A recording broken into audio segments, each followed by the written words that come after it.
अष्टषष्ट्यधिकशततमोऽध्यायः। व्यास जी का पांडवों को द्रौपदी के पूर्व जन्म का वृतांत सुनाना। वैशंपायन जी कहते हैं, जन्मेजय, महात्मा पांडव जब गुप्त रूप से वहां निवास कर रहे थे, उसी समय सत्यवती नंदन व्यास जी उनसे मिलने के लिए वहां आए। उन्हें आया देख शत्रु संतापन पांडवों ने आगे बढ़कर उनकी अगवानी की और प्रणाम पूर्वक उनका अभिवादन करके वे सब उनके आगे हाथ जोड़कर खड़े हो गए। कुंती पुत्रों द्वारा गुप्त रूप से पूजित हो मुनिवर व्यास ने उन सबको आज्ञा देकर बिठाया और जब वे बैठ गए तब उनसे प्रसन्नतापूर्वक इस प्रकार पूछा। शत्रुओं को संतप्त करने वाले वीरों, तुम लोग शास्त्र की आज्ञा और धर्म के अनुसार चलते हो ना? पूजनीय ब्राह्मणों की पूजा करने में तो तुम्हारी ओर से कभी भूल नहीं होती। तदंतर महर्षि भगवान व्यास ने उनसे धर्म और अर्थयुक्त बातें कहीं।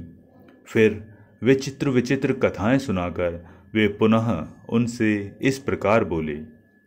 व्यास जी ने कहा, पहले की बात है, तपोवन में किसी महात्मा ऋषि की कोई कन्या रहती थी, जिसकी कटी कृश तथा नितंब और भौहें सुंदर थीं। वो कन्या समस्त सद्गुणों से संपन्न थी, परंतु अपने ही किए हुए कर्मों के कारण वह कन्या दुर्भाग्य के वश हो गई। इसलिए वो रूपवती और सदाचारिणी होने पर भी कोई पति न पा सकी।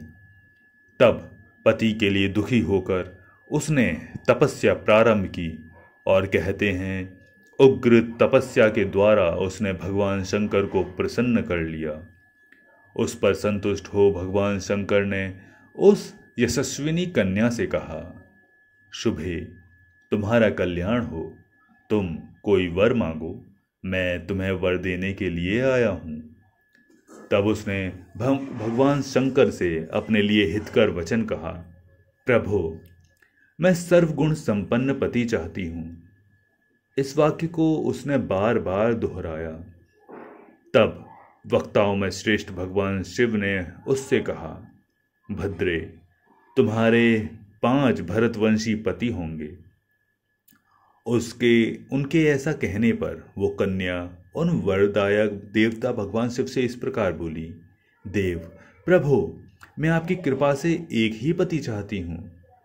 तब भगवान ने पुनः उससे यह उत्तम बात कही, भद्रे, तुमने मुझसे 5 बार कहा है कि मुझे पति दीजिए, अतः दूसरा शरीर धारण करने पर तुम्हें जैसा मैंने कहा है वो वरदान प्राप्त होगा।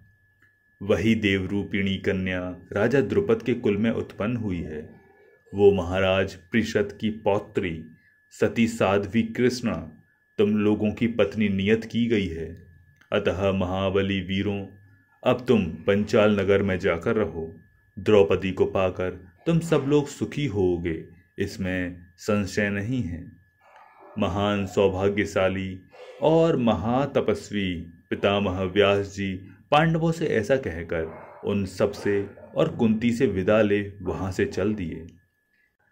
इस प्रकार श्री महाभारत आदि पर्व के अंतर्गत चैत्र रथ में द्रौपदी जन्मांतर कथन विषयक 168वां अध्याय पूरा हुआ।